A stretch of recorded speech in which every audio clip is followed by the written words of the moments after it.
இன்னைக்கு அங்கே பார்க்கும்போது அவர்களுடைய உண்மையான அன்பு அங்கே வெளிப்படும். ஆனால் விஜய் அவர்கள் அங்கே ஒரு ஸ்டோரி சொன்னார்.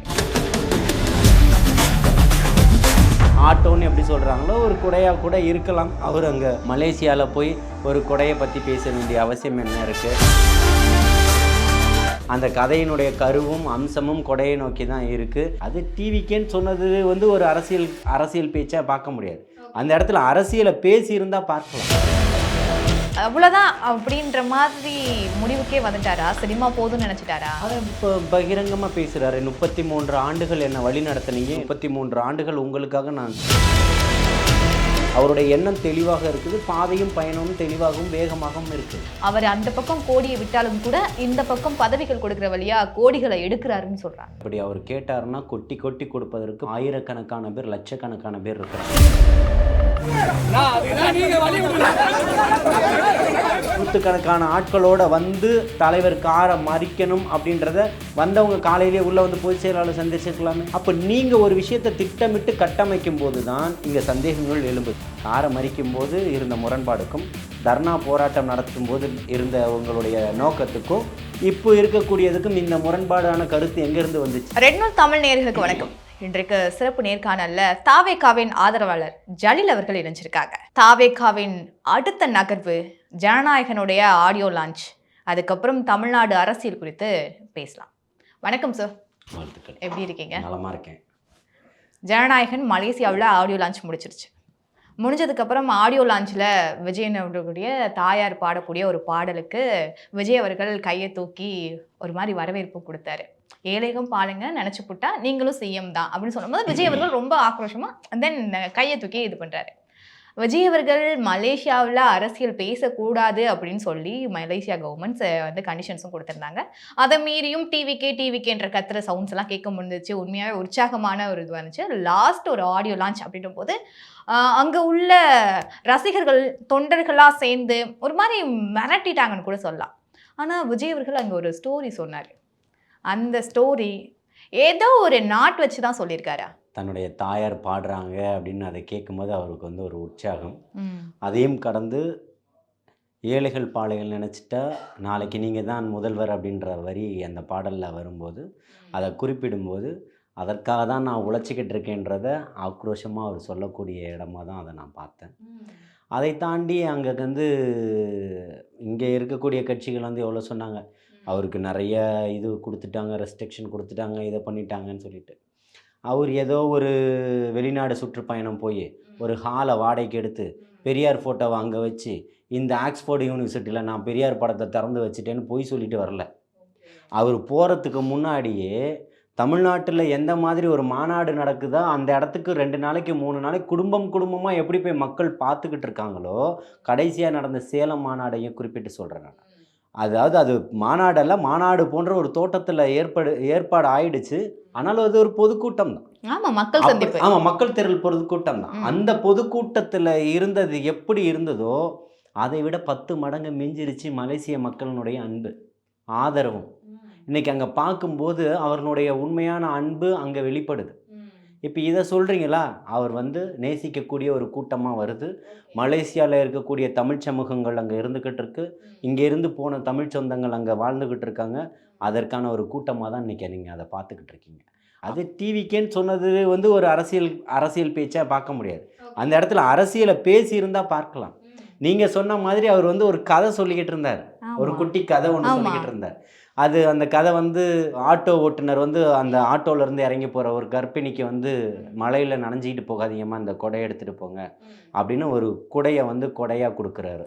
அவங்க இதை எப்படி நான் திருப்பி தரதுன்னு கேட்குறாங்க. அதை நீங்கள் உங்களை போன்று தேவைப்படுபவர்களுக்கு கொடுத்துருங்கன்னு சொல்லிடுறாரு.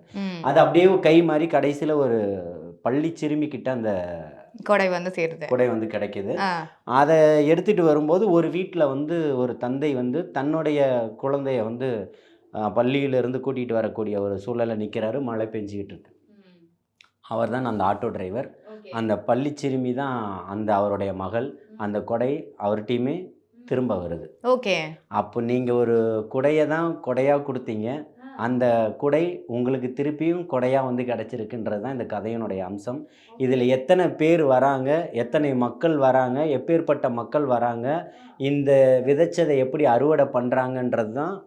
நல்லது செஞ்சால் நல்லதே நடக்கும் நண்பான்னு சொல்லுவார் பார்த்தீங்களா, அதற்கான ஒரு எடுத்துக்காட்டு தான்.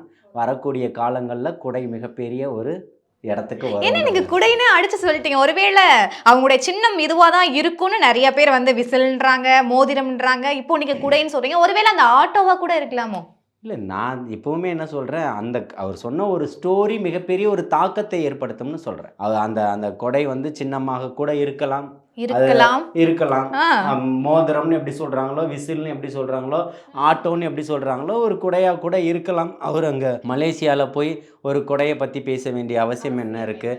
அந்த கதையினுடைய கருவும் அம்சமும் கொடையை நோக்கி தான் இருக்குது. அந்த குடையை தான் கொடை கொடுத்துருக்கிறாரு. அது திரும்பியும் அவருக்கு வந்து கிடைக்கிது அப்படின்றது தான் நம்ம பார்க்க முடியுது. அது வந்து மிகப்பெரிய தாக்கத்தை, அதுவாக இருந்தால் அதுவுமே ஒரு மிகப்பெரிய தாக்கத்தை ஏற்படுத்தும்.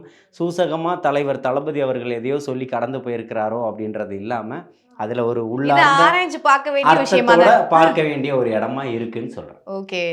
தாவேக்காவின் சின்னம் குடையா, ஆட்டோவா, மோதிரமா, விசிலான்றது தெரியாது. ஆனா விஜய் அவர்கள் பேசும்போது ஒருவேளை குடையா தான் இருக்குமோ அப்படின்னு சமீப கால டவுட் வராது. நிகழ்வுகளில் வந்து பார்த்தீங்கன்னா, அவர் கட்சி ஆரம்பித்ததுலேருந்து இப்போ வரைக்குமே தேர்தல் ஆணையத்துக்கு போய் எங்களுக்கு சின்னம் வேணும்னு கேட்டதுக்கு அப்புறமே பல மக்கள் திரள் பொதுக்கூட்டங்கள் நடத்தியிருக்கிறாரு. எந்த இடத்துலையுமே எந்த ஸ்டோரியுமே சொல்லி மோதிரமோ விசிலோ ஆட்டோவையோ குறிப்பிடலை. ஆனால் இந்த இடத்துல ஒரு ஆட்டோ டிரைவர்னு சொல்லி குறிப்பிடுறாரு. அதுக்கப்புறம் அங்கே வலம் வருவது பூராவும் வந்து பார்த்திங்கன்னா குடையாக தான் இருக்குது.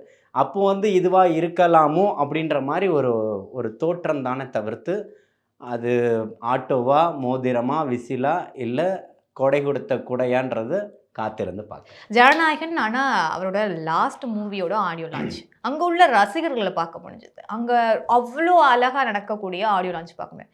விஜய் அவர்கள் அவ்வளோதான் அப்படின்ற மாதிரி முடிவுக்கே வந்துட்டாரா? சினிமா போதும்னு நினைச்சிட்டாரா? அதை இப்போ பகிரங்கமாக பேசுகிறாரு. 33 ஆண்டுகள் என்னை வழி நடத்தினீங்க, என் கூடவே என்னுடைய இருந்தீங்க. கடைசி இந்த ஆடியோ மக்களுக்காக நான் ஒரு 33 ஆண்டுகள் உங்களுக்காக நான் சேவை செய்வதற்காக வந்திருக்கிறேன்னு சொல்கிறாரு. இங்கே இருக்கக்கூடிய கட்சிகள் வந்து 2026 அப்புறம் நடிக்க வந்துடுவார், அவர் கடைசி படம் இல்லை, இப்போ இந்த ஓட்டு வாங்குறதுக்காக பொய் சொல்கிறாரு, அது இதுன்னு அவர் அதையும் குறிப்பிடுறாரு.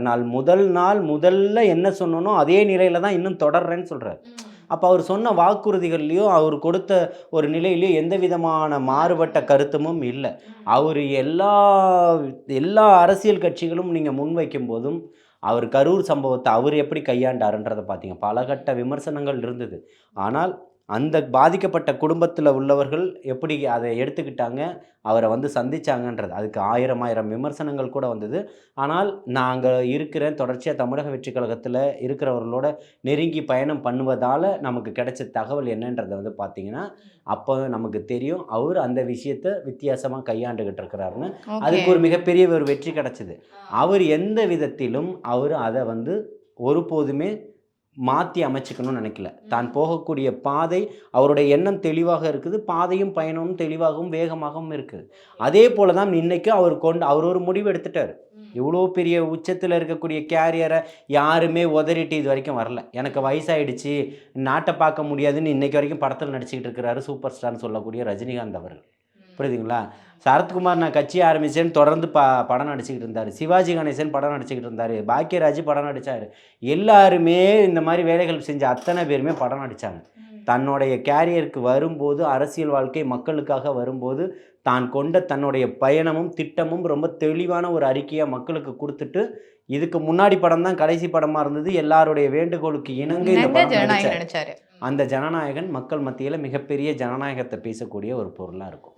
இன்றைக்கு நீங்கள் சொல்கிறீங்க இவ்வளோ உச்சத்தில் இருந்தவரே இவ்வளோ கோடிகளில் சம்பாதிச்சு கோடிகளை விட்டுட்டு வராருன்னு. ஆனால் ஒருத்தர் வந்து விமர்சனம் வைக்கிறாரு, தன்னுடைய கட்சியில் இருக்கக்கூடிய ஒவ்வொருத்தருக்கும் பதவி கொடுக்கும் போது ஒரு மாதிரியான அமௌண்ட் வாங்கிட்டு தான் இவங்க பதவி கொடுக்குறாங்க. அவர் அந்த பக்கம் கோடியை விட்டாலும் கூட இந்த பக்கம் பதவிகள் கொடுக்குற வழியா கோடிகளை எடுக்கிறாருன்னு சொல்கிறாங்க. அதாவது இன்னைக்கு அப்படி அவர் கேட்டாருன்னா கொட்டி கொட்டி கொடுப்பதற்கு பல ஆயிரக்கணக்கான பேர், லட்சக்கணக்கான பேர் இருக்கிறாங்க. சாமானியனா இந்த கோயம்புத்தூரில் பாபுன்னு சொல்லக்கூடிய ஆட்டோ ஓட்டுநர் மாவட்ட செயலாளராக இருக்கிறார். இன்னைக்கு வரைக்கும் ஆட்டோ ஓட்டிக்கிட்டு இருக்காரு. இன்னைக்கு வரைக்கும் டிசம்பர் 30ஆம் தேதி சொல்கிறேன், இன்னைக்கு வரைக்கும் ஆட்டோ ஓட்டிக்கிட்டு இருக்கிறார். அந்த மாதிரி அந்த மாதிரி எத்தனையோ பேர். இங்கே அண்ணா நகரில் பழனின்னு ஒருத்தர் இருக்கிறாரு. எவ்வளோ பெரிய வசதியான வீட்டு பிள்ளை நீங்கள் சொல்லுங்கள். அந்த மாதிரி எத்தனையோ மக்கள் இருக்காங்க. இந்த சென்னையில் இருக்கலாம், புறநகர் மாவட்டங்களில் இருக்கலாம், நம்ம இதில் தென்காசி கடைநல்லூரில் பார்த்தீங்கன்னா நியாஸ்னு ஒரு பையன் ஆனா இருக்கிறாப்புல, இப்போ மாவட்ட நம்ம செயலாளர். அஜிதாவை எடுத்துக்கலாம். அஜிதாவோட கேஸ்ல வரும்போது பக்கத்துல இருந்தவர் சொல்றாரு, காசு வாங்கிட்டு தான் போஸ்டிங் கொடுக்குறாங்க அப்படின்ற விஷயத்தையும் அவர் சொல்றாரு. யார் எது வேணா சொல்லாமே. ஓகே. கப்பல் வாங்கிட்டு கூட போஸ்டிங் கொடுத்தாருன்னு சொல்லலாம். ம். கப்பல் வாங்கி கொடுத்தாரா இல்லையான்றது தானே தெரியும். இத்தனை நாள் காசு வாங்கிட்டு தான் போஸ்டிங். ஷாம்வேலுக்கு வந்து இன்னைக்கு போஸ்டிங் போடலை. அவருக்கு 6 மாதத்துக்கு முன்னாடியே மாவட்ட செயலாளர்னு போட்டு நீங்கள் போஸ்டர் அடிச்சுக்கலான்ற அனுமதி அவருக்கு கொடுக்கப்பட்டுருச்சு. இப்போவே நீங்கள் வந்து அவருக்கு ஃபோன் போட்டு கேட்டுக்கலாம். புரியுதுங்களா? அவங்களுக்கு அறிவிப்பு தான் இப்போ வந்திருக்குதே தவிர்த்து, இத்தனை நாள் அவங்க ஒட்டக்கூடிய சுவரொட்டிகளில் சாமுவேல்னு போட்டால் கீழே அந்த தூத்துக்குடி மாவட்டத்தினுடைய மாவட்ட செயலாளர் தான் போட்டிருக்கோம். அப்போ இத்தனை நாள் தங்கை அஜிதா எங்கே போயிருந்தாங்க? வரணும் இல்லை. ஒருவேளை போஸ்டிங் கேட்டதுமே திமுக தான் அவங்கள வந்து இயக்குது அப்படின்ற ஒரு இடத்துல ஸ்டேட்மெண்ட்ஸ்ல எல்லாருமே பேச ஆரம்பிச்சிட்டீங்களே. அந்த ஸ்டேட்மெண்ட்டுக்கு எப்போ நகர்றாங்கன்றதை நீங்கள் நல்லா பார்க்கணும். அவங்க கல்வி திருவிழாவாக இருக்கட்டும், பொதுக்குழுவாக இருக்கட்டும், எல்லாத்துக்குமே அவங்க வராங்க. அவங்களுக்கு அனுமதி கொடுக்கப்படுது. உங்களுக்கு தெரியும், ஒரு கரூர் சம்பவ நிகழ்வில் கட்சியினுடைய மாநில பொருளாளர் கார் எவ்வளோ நேரம் நின்னுதுன்னு சொல்லிட்டு அனுமதி சீட்டு இல்லாததுனால அதுக்கப்புறம் தான் அனுமதிக்கப்பட்டு வந்தது. அப்பேற்பட்ட இடத்துல எல்லா நிகழ்வுகளிலும் அஜிதா உள்ளே வராங்கன்னா என்ன அர்த்தம்? கட்சி அனுமதிக்குது. நீங்கள் வேணுன்றதை விரும்புது. உங்கள் மீது கோபம் இருக்குது, வெறுப்பு இல்லை. ரெண்டத்துக்கும் வித்தியாசம் இருக்குது. நீங்கள் செய்யக்கூடிய செய்கை உங்களை மாற்றிக்கங்கன்னு என்னை போன்றவர்கள் மூலயமா பல நேரங்களில் உங்களுக்கு அறிவுறுத்தப்படுது. நீங்கள் மாற்றிக்கணுமா இல்லையா? உங்களுக்கு இதுதான் பணின்னு சொன்னதுக்கப்புறம் நான் அதை தாண்டியும் செய்வேன்னு சொன்ன என்ன அர்த்தம்? இல்லையா? நான் வந்து தமிழ்நாடு முழுக்க நான் ஒரு கார் எடுத்துக்கிட்டு தமிழ்நாடு முழுக்க நான் ஒரு சுற்றுப்பயணம் வந்துட்டால் நான் ஒரு பொதுச் செயலாளர் ஆகிடுவேனா? அப்போது உங்களுக்கான ஒரு கட்டமைப்பு கொடுத்துருக்கு, உங்களுக்கான ஒரு வேலைகள் கொடுத்துருக்கு, அதை நீங்கள் பண்ணணும். தலைமை கழகம் ஒன்று சொல்லும்போது அதை போய் நீங்கள் விமர்சனம் பண்ணி பேசக்கூடாது. அது எப்படி இருந்தாலும் தலைமை கழகத்துக்கு வருமா இல்லையா? அப்போ தலைமை கழகத்தையோ கட்சியோ தலைவரையோ பொதுச் செயலாளரையோ நீங்கள் ஏற்கனவே விமர்சனம் செஞ்சு பேசியிருக்கீங்க. அதுக்காக மன்னிப்பு கடிதமும் கொடுத்துருக்கீங்க. சும்மாலாம் இல்லை. ஓகே. அதுக்கு பேச்சுவார்த்தை நடத்தினவனே நான் தான். அப்படியா? ஆமாம். புரியுதுங்களா? அப்போ ஆமாம் நான் தெரியாமல் செஞ்சுட்டேன், நான் தங்கி அஜிதா அப்போ மன்னிப்பு கடிதமே கொடுத்துருக்குறாங்க. அதுக்கப்புறமும் திரும்பியும் நீங்கள் தொடர்ச்சியாக பயணம் பண்ணிக்கிட்டு இருக்கீங்கன்னா உங்களை எந்த இடத்துலையும் இங்கே கட்சி வெறுக்கலை. உங்கள் மீது கோபம் இருக்குது நீங்கள் செய்யக்கூடிய செயல்கள். அப்போது ஒரு மாவட்ட செயலாளரை போட்டுட்டாங்கன்னா நீங்கள் முறைப்படி நீங்கள் என்ன பண்ணியிருக்கணும்? கட்சி அலுவலகத்துக்கு வந்திருக்கணும். பொதுச் செயலாளர் வீட்டுக்கே நீங்கள் நேரடியாக போகிறீங்க, பார்க்குறீங்க, பேசக்கூடிய அளவில் தான் இருக்குது. எந்த இடத்துலையும் உங்களை நிராகரிக்கலை. கொஞ்சம் நேரம் நின்று வேணால் இருக்கலாம். ஏன்னா கூட்டம் அதிகமாக இருந்ததுனால முன்னாடி வந்தவங்கள பார்த்துருக்கலாம், போயிருக்கலாம். இவங்கள்ட்ட ப்ரீஃபாக பேச வேண்டியதுனால நேரம் எடுத்து பேசியிருக்கலாமே தவிர்த்து வேறு எந்த தடங்களும் இவர்களுக்கு இருந்திருக்காது. அப்பேற்பட்ட ஜனநாயகம் இங்கே இருக்குது. அதை நீங்கள் அவங்களுக்கு முன்னெடுத்து வச்சுருக்கலாம். நீங்கள் வரும்போதே திட்டமிடுதலோட ஒரு 100கணக்கான ஆட்களோட தலைவர் காரை மறிக்கணும் அப்படின்றத வந்தவங்க காலையிலேயே உள்ளே வந்து பொதுச் செயலாளர் சந்திச்சிருக்கலாமே, இல்லை அவருடைய வீட்டில் போய் சந்திச்சிருக்கலாமே, அதுக்கு ஒரு நாளைக்கு முன்னாடி சந்திச்சிருக்கலாமே. எதுவுமே நீங்கள் பண்ணலை. அப்போ நீங்கள் ஒரு விஷயத்தை திட்டமிட்டு கட்டமைக்கும் போது தான் இங்கே சந்தேகங்கள் எழும்புது. அவருடைய காரை நீங்கள் மறிக்கிறீங்க, மறித்த உடனே தர்ணா போராட்டம் நடத்துகிறீங்க. தர்ணா போராட்டம் நடத்தி ஒரு மணி நேரத்திலே ஒரு பேட்டி கொடுக்குறீங்க, ப்ரெஸ் மீட் கொடுக்குறீங்க. தமிழக வெற்றி கழகத்துக்கு தான் என்னுடைய உயிர் மூச்சு இருக்கிற வரைக்கும் நான் உழைப்பேன்றீங்க. இந்த முரண்பாடுகள் எங்கேருந்து வருது? காரை மறிக்கும் போது இருந்த முரண்பாடுக்கும் தர்ணா போராட்டம் நடத்தும் போது இருந்த உங்களுடைய நோக்கத்துக்கும் இப்போ இருக்கக்கூடியதுக்கும் இந்த முரண்பாடான கருத்து எங்கேருந்து வந்துச்சு? இப்போ இங்கே இதை யாரோ உங்களுக்கு சொல்லி கொடுத்து நீங்கள் தமிழக வெற்றி கழகத்துக்காக தான் நான் உழைப்பேன்னு நீங்கள் சொல்கிறீங்க. அது உங்களுடைய வாக்கு மூலமாக ஆயிடுது. அதுக்கு முன்னாடி நடந்தது அப்போ யார் சொல்லி கொடுத்து பண்ணீங்க? தமிழக வெற்றி கழகத்துக்காக. அவங்களுக்கு என்ன பண்ணணும்னு தெரியாம ஒரு ஆக்ரோஷம், ஒரு கோவத்தில் ஏதோ ஒரு விஷயத்தை பண்ணிருக்கலாம் இல்லையா? அதுக்காக தானே உங்கள் கட்சி திரும்பவும் உங்கள் மீது ஒரு கரிசன பார்வையோட அண்ணன் சிடிஆர் நிர்மல்குமார் பேசுகிறாரு. தூத்துக்குடியில் இருக்கக்கூடிய அண்ணன் கிஷோர் அவர்களை வச்சு பொதுச் செயலாளர் பேசுகிறாரு.